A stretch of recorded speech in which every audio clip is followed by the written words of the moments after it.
Assalamualaikum warahmatullahi wabarakatuh. Sahabat yang dirahmati Allah Subhanahu wa ta'ala, pada zaman Bani Israel dulu, terdapat seorang raja yang menjadikan rujukan keputusan kebijakannya atas saran seorang penyihir. Ketika penyihir kerajaan itu sudah tua, ia meminta dicarikan pemuda cerdas dan tangkas guna meneruskan tongkat estafet penyihir kerajaan. Pemuda itu akan diajari dan dilatih ilmu sihir. Setelah dilakukan pencarian dan seleksi, lalu ditemukanlah seorang pemuda yang sangat cocok dan sesuai dengan kriteria yang diinginkan oleh penyihir kerajaan. Pemuda itu lalu diajari ilmu sihir dan bagaimana cara menggunakannya. Umumnya, penyihir kerajaan diminta juga untuk memprediksi masa depan. Setiap kali pemuda itu menempuh perjalanan dari rumahnya untuk berguru sihir, ia selalu bertemu dengan seorang rahib yang khusyuk beribadah. Pemuda tersebut mendengarkan kata-kata indah rahib itu. Ia begitu terkesima dengan sang rahib dan selalu menyempatkan diri singgah dulu belajar kepada sang rahib. Hingga seringkali ia terlambat datang belajar bersama sang penyihir. Keterlambatan itulah yang membuatnya sering dipukuli oleh sang penyihir. Bahkan ketika pulang ke rumah juga terkena pukulan karena selalu datang terlambat. Pemuda itu amat suka berkumpul bersama sang rahib. Sejatinya, ia belajar banyak bukan kepada sang penyihir, namun kepada sang rahib. Karena sering dipukuli, sang rahib menasihati pemuda itu agar ketika dia terlambat bertemu sang penyihir, dia beralasan bahwa dia masih harus mengerjakan urusan rumahnya. Pun begitu, ketika dia pulang terlambat bertemu orang tua, dia beralasan bahwa sang penyihir mengulur waktu kepulangannya. Dengan begini, sang pemuda tidak lagi dihukum dipukuli, dan hal ini terus berjalan seperti itu. Pada suatu saat, di tengah perjalanan hilir mudik dan belajar kepada sang rahib sekaligus penyihir, pemuda itu bertemu dengan orang-orang yang berhenti di tengah jalan yang dirudung ketakutan meneruskan perjalanannya. Rupa-rupanya terdapat seekor binatang buas tengah duduk-duduk di tengah jalan. Hal inilah yang menyebabkan orang-orang cemas. Pemuda itu lalu hendak menguji siapa sebenarnya yang benar dan harus ia ikuti, antara penyihir atau rahib. Dia gunakan binatang buas itu sebagai media membuktikan siapa yang benar di antara mereka berdua. Pemuda itu lalu melemparkan batu itu sembari berkata, "Wahai Allah Subhanahu wa ta'ala, jika memang urusan rahib itu lebih engkau cintai daripada penyihir, maka bunuhlah binatang buas itu." Batu itu lalu melesat mengenai binatang buas dan tanpa diduga dapat membunuh binatang buas yang besar itu. Sungguh keajaiban yang luar biasa. Semua orang yang melihat kejadian itu tertegun setengah tidak percaya. Batu yang tidak seberapa itu dapat membunuh binatang buas yang begitu besarnya. Orang-orang pun kemudian dapat meneruskan perjalanannya. Kisah keberhasilan sang pemuda membunuh binatang buas itu lalu diceritakan kepada sang rahib. Sang rahib sadar bahwa pemuda yang menjadi muridnya itu kini telah diberkati kemampuan yang telah melampaui kemampuannya dirinya. Sang pemuda telah lebih hebat dari gurunya. Sang rahib itu mengisyaratkan kepada sang pemuda bahwa kelak akan ada ujian besar yang akan menimpa dirinya. Jika itu terjadi, sang rahib berwasiat agar jangan sampai sang pemuda memberitahukan keberadaan sang rahib.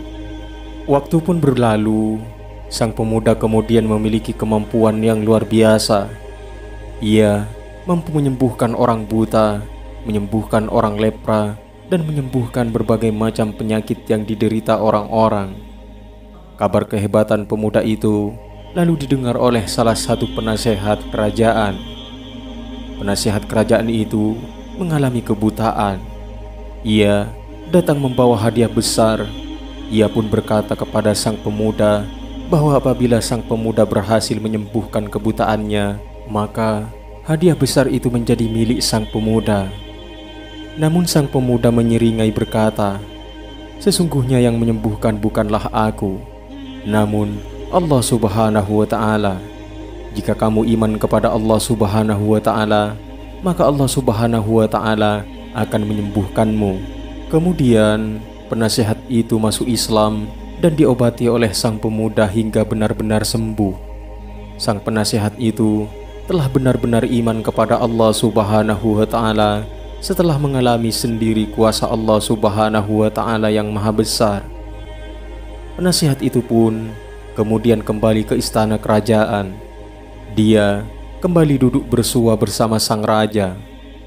Raja yang melihat bahwa penasihatnya itu tiba-tiba sembuh bisa melihat lagi, ia merasa aneh. Dia pun kemudian berkata, "Siapa yang mengembalikan kemampuan melihatmu?" "Tuhanku," jawab sang penasehat. "Apa kamu punya Tuhan selain diriku?" kata sang raja. "Tuhanku itu adalah Tuhanmu juga," jawab sang penasehat. Sang raja marah besar atas ucapan penasehatnya itu. Tidak henti-hentinya sang penasehat disiksa, hingga akhirnya sang penasehat itu mengaku bahwa ia dapat sembuh seperti semula atas berkat karomah sang pemuda. Lalu kemudian sang pemuda itu pun dihadirkan. Lalu sang raja berkata padanya, "Wahai pemuda, aku telah mendengar engkau mampu menyembuhkan orang buta dan lepra, dan engkau mampu menyembuhkan yang lain-lain pula berdasarkan kemampuan sihirmu itu. Sesungguhnya yang menyembuhkan itu adalah Allah Subhanahu wa Ta'ala, bukan aku," jawab sang pemuda. Sang raja kemudian semakin emosi. Sang pemuda itu lalu juga disiksa habis-habisan. Ia memberitahukan keberadaan sang rahib yang menjadi guru spiritualnya itu. Sang rahib pun kemudian dibawa ke kerajaan. Ia diminta untuk mencabut imannya. Namun sang rahib menolak. Ia pun kemudian digergaji tepat di tengah kepalanya hingga tubuhnya terurai menjadi dua. Penasihat kerajaan itu pun diancam hal yang sama. Ia pun menolak menukar keimanannya itu. Penasihat kerajaan harus mengalami hal seperti yang dialami oleh sang rahib. Tubuhnya digergaji hingga separuh badannya lunglai terjatuh ke tanah. Pemuda itu pun diperintah untuk meninggalkan agamanya. Namun ia menolak. Sebagai hukumannya, dia dibawa oleh pasukan kerajaan naik ke gunung. Pemuda itu harus keluar dari agamanya agar ia bisa selamat. Jika tidak, maka pasukan kerajaan itu akan melemparkannya dari ketinggian gunung terperosok ke jurang. Di saat pasukan kerajaan naik ke gunung, pemuda itu berdoa agar Allah Subhanahu wa Ta'ala menyelamatkannya. Lalu terjadilah gempa di gunung itu yang menyebabkan longsornya tanah sehingga menimpa seluruh pasukan itu. Hanya pemuda tersebut yang selamat. Ia lalu berjalan sendiri datang menemui sang raja, menunjukkan kebesaran Allah Subhanahu wa Ta'ala. Sang raja yang melihat sosok pemuda itu selamat tidak mau kehilangan akal. Ia memerintahkan pasukannya untuk membawanya ke tengah lautan. Pemuda itu harus sampai bersedia keluar dari agamanya. Jika tidak, dia harus tenggelam larung di tengah lautan. Di saat para pasukan itu membawa pemuda itu ke tengah lautan, pemuda tersebut berdoa agar Allah Subhanahu wa Ta'ala menyelamatkannya. Kemudian perahu yang ditumpangi terbalik dihantam ombak. Semua pasukan perang itu tenggelam meninggalkan sang pemuda yang selamat sendirian. Sang pemuda itu kemudian datang menemui sang raja kembali. Ia bermaksud menunjukkan kebesaran Allah Subhanahu wa Ta'ala. Sang raja kini telah kehabisan akal. Ia tidak mampu melenyapkan pemuda itu. Seolah tahu bahwa sang raja sangat bernafsu untuk membunuh sang pemuda. Pada akhirnya sang pemuda itu pun menasihati dan memberitahu cara agar bisa terbunuh. Pemuda itu menjelaskan, "Apabila engkau hendak membunuhku, maka engkau harus mengumpulkan banyak orang, lalu kemudian menyalip tubuhku di pohon. Lalu tariklah anak panah dari busurnya, sembari mengucapkan dengan menyebut nama Tuhan sang pemuda. Niscaya jika engkau melakukan hal demikian ini, diriku bisa meregang nyawa." Sang raja lalu mengumpulkan semua orang di hamparan lapangan. Orang-orang yang dikumpulkan raja itu semua sudah paham betul bahwa sang pemuda begitu sakti. Kisah-kisah kehebatan pemuda itu sangat dipahami oleh penduduk raja. Ketika semua orang telah berkumpul dan sang pemuda pun disalib di sebuah batang kayu, orang-orang telah bersiap-siap untuk melihat bagaimanakah hasil akhirnya. Mereka sangat menanti apakah saran pemuda itu memang benar adanya, bahwa dia bisa meninggal setelah sang pemanah mengucapkan hal demikian itu. Perintah pun diberikan. Lesatan panah kemudian menyasar ke tubuh sang pemuda tepat di atas pelipisnya. Setelah sebelumnya sang pemanah menyebut dengan keras dengan menyebut nama Tuhan sang pemuda. Sang pemuda kemudian tampak kesakitan dan meninggal dunia. Orang-orang yang menyaksikan kejadian itu serentak menjadi iman. Mereka berkata, "Kami beriman kepada Tuhan pemuda itu." Sang raja kemudian menjadi semakin khawatir. Kini penduduknya yang menyaksikan kejadian itu menjadi iman mengesahkan Allah Subhanahu wa Ta'ala dan tidak bersedia menyembahnya lagi. Raja kemudian memerintahkan membuat lubang atau parit yang dalam. Lubang yang begitu dalam itu kemudian diisi dengan api yang berkobar-kobar.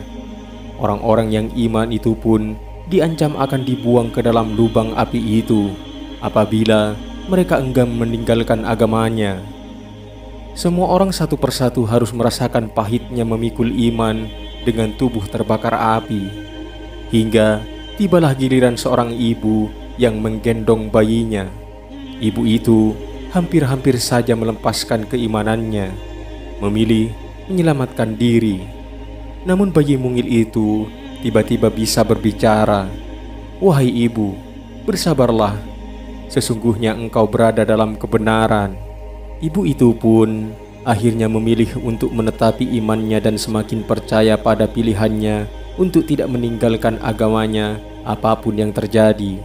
Kisah inilah yang kemudian dikenang dalam Al-Quran dengan istilah Ashabul Ukhdud ataupun penghuni parit api. Sebuah kisah heroik yang menggambarkan bahwa agama tidak bisa dijual dan diganti dengan apapun. Hanya bekal agamalah yang dapat mengantarkan manusia menghadap Yang Maha Kuasa. Mudah-mudahan video singkat ini bermanfaat dan kita bisa memetik hikmah dari kisah ini. Wallahu a'lam bishawab. Wassalamualaikum warahmatullahi wabarakatuh.